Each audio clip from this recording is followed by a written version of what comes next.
বাবারে, মানুষের ভালোবাসা পাইলে পাইলাম, না পাইলে নাই। কারণ হইলাম না মুসলিম।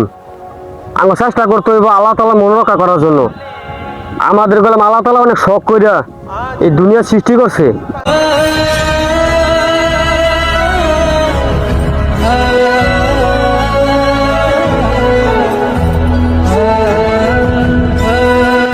কাকা, তোমার তো কতদিন ধরে বিচার যাচ্ছি, তুমি বলে ভিডিও বানাইবা ফেসবুকের মধ্যে, বলে ভিডিও ছাড়বা, তোমার বলে ভিডিও নাই।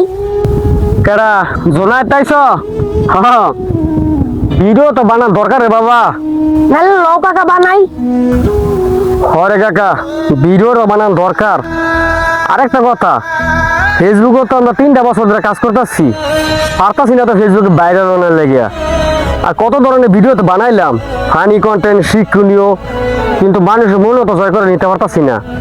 আচ্ছা জোনায়েত, একটা কথা স্মরণ করছ তুই, আমাদের যে এলাকা সৃষ্টি করছে, আমরা তো এলাকার কাজ করি না, আমরা কি আল্লাহর মনটা রক্ষা করতে পারছি? তো ধর জোনায়েত, একটা কথা কই বাবা, আমরা যত বছর বাচ্চা থাকবো আমাদের ফেসবুকের মধ্যে খারাপ কোনো কন্টেন্ট ছাড়তাম না, মাইয়ালিয়া কোনো কন্টেন্ট ছাড়তাম না। যত কষ্ট দুঃখ আসুক, আমরা ফেসবুকে ভালো বিনোদন দেওয়ার চেষ্টা করবো। হ কাকা, ঠিকই কইছো তুমি। তোমরা যত বছর ভিডিও করবো, শিক্ষণীয় ভিডিও করবো, এই ফানি ভিডিও করবো, আউল বাউল কোনো ভিডিও করতাম না।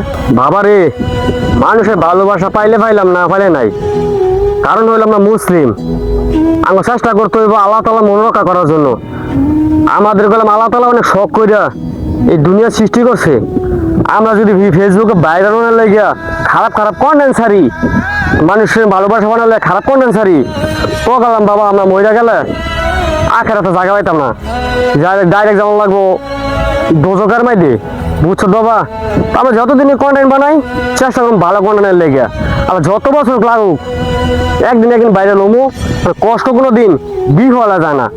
আরে কাকা, তোমার কথা রইলো, আজকে ভিডিও বানাই, ফেসবুকে তো সারো লাগবে, ভিডিও তো নাই। আয়ু, এটা একটা শিক্ষণীয় ভিডিও।